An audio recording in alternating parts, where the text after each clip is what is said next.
With Memorial Day behind us, celebrating our service members, veterans, and first responders this past Monday put me in a very gratitude-giving mood. So, after some digging, I hunted down most of my old phones, and with a decade's worth of service shared amongst these devices, I figured it was high time we showed these guys some love. Let's get started.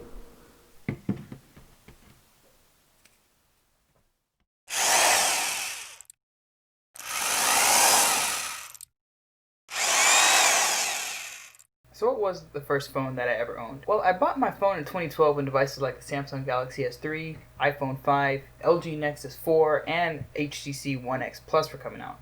Problem was, I already had a perfectly functioning flip phone that I was sharing with my little brother, so I couldn't convince my parents to buy me a brand spanking new smartphone. I was gonna have to buy my own. And being an unemployed 13-year-old, I did the only thing I could to raise money. So after a couple of summers worth of battling heat exhaustion from landscaping in Texas, I had finally raised enough money to buy my first ever smartphone, the Samsung Galaxy S Blaze. See, I wanted the S3, but I fell short by a couple of dollars because of taxes. And when the sales clerk told me that this phone was pretty much exactly the same as the S3, I took their word for it. I wasn't cutting any more yards than I had to. Regardless, I was pretty happy with my purchase, and come on, I was barely 14 years old when I bought this thing. It wasn't like I had some serious emails to call or like some hoochies to call up. I was just happy to finally be a part of the smartphone club.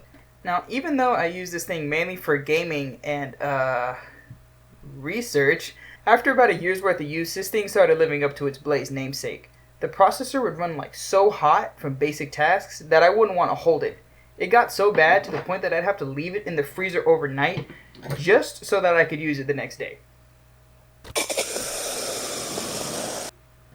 A little while later, and it started succumbing to boot looping. It would overheat so much that it would shut itself off and then it would turn itself back on. And eventually it just got stuck in that cycle. I can't get it to get past this splash screen no matter how hard I try. But you know what? Even though you overheated a lot and you weren't really my first pick to begin with, and eventually you did die on me, I appreciate your service, Samsung Galaxy S Blaze. You were the first smartphone that I ever owned, and you kicked us off on the craze. But now I had a new problem. This thing stopped working, and hang on, let me fix this real fast. I wasn't going back to the flip phone life anytime soon, so I got the next best thing that I could afford, the LG L90 Optimus. Now, I don't know why, but I don't have the phone for this thing, but I still have its case, so let's just roll with that. I'll just put a picture up on screen somewhere and post. Now, despite its whoppingly cheap price, this was actually one of the best smartphones I've ever owned. I didn't want it at first because it was so cheap, and I figured that it would only last me about a year before I'd have to buy another one, which ultimately was the case. But even though I say that, though, this thing was damn near bomb-proof. Like, I could drop it down a flight of stairs, submerge it in water, run it over with a car, damn near nuke it. Whatever I threw at this phone, it could handle it. Like, I was really surprised how durable it was. And plus, it had some sick features. Like, at one point, I used this button to death. Like, I think I used it to the point to where it broke because it was a programmable button. You could set whatever app you wanted to it, and you just click it and it would instantly open up. Super useful. But one day it fell out of my pocket and landed on the corner like this. And, thinking this thing is damn near indestructible, I'm like, it's fine, a 3-foot drop, nothing can hurt it like that. But it actually broke the digitizer. It cracked the inside of the screen from here to here, and the entirety of the pixels on this bottom left side went black. Needless to say, I was heartbroken because I couldn't even buy another one. They discontinued it the year after I bought this thing, so I was out of a phone again, and it hurt. It really hurt because I remember really liking this phone. This was the first time I used the IR blaster because my old phone didn't have one. I loved that little programmable button until it broke, and this guy was by my side like 24/7. It really showed me what having a smartphone was really all about.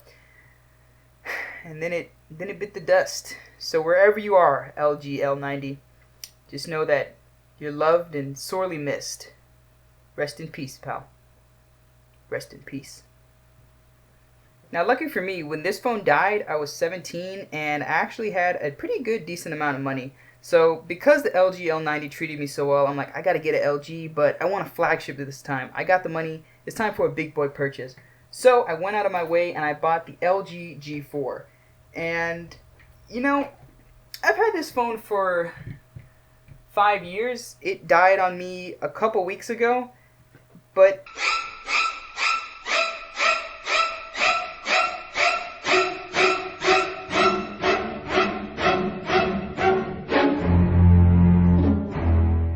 it's seen better days.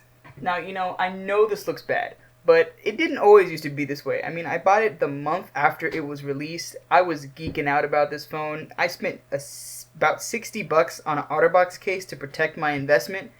And despite treating this thing like a baby and spending a buttload of money on a case, I still managed to crack the phone within the year that I bought it. So OtterBox, I'm looking for you and I want my money back. Now, a rational person would have, you know, gotten the screen repaired or something like that. But I figured, why waste the money? Why put the money into this phone when I can just save that money up for a new phone? And I kept that rationale for the next 5 years. And in those 5 years, I treated this phone like crap. I took the case off. I'm like, you know what? There's no way I could treat this phone any worse. There's nothing else I can throw at it. That was an understatement. I mean, the digitizer right here was not exposed or anything like that. All of the missing glass on the side and the fact that the LED is like exposed now. I put this phone through the ringer. It fell in puddles. I think it tried to like attempt to take its own life at one point because it just flew into a toilet. He isn't looking.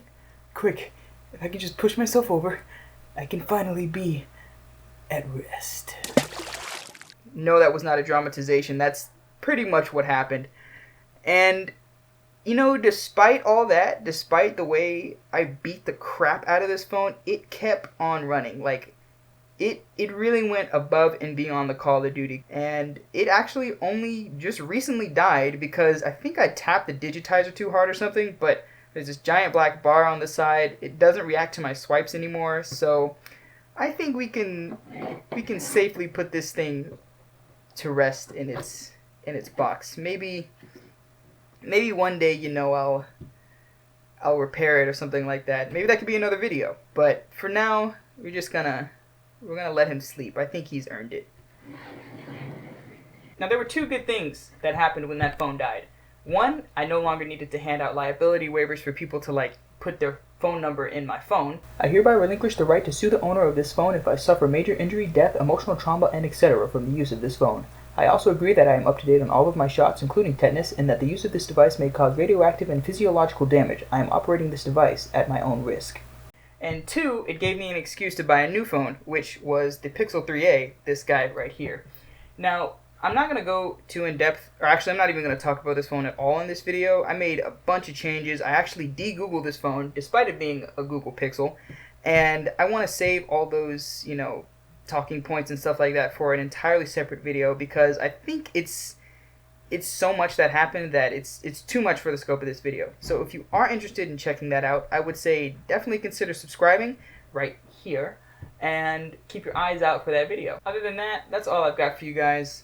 I figured I would show off my phones and give a quick memoriam for them because, you know, I don't think we appreciate our phones as much as we should, especially the phones of our past. We just kind of trade them in or recycle them and forget about them, but we don't realize how much shit that we put them through, and especially this guy. Before I go though, I want to hear from you guys. What's been your favorite phone in the past, and do you miss it at all?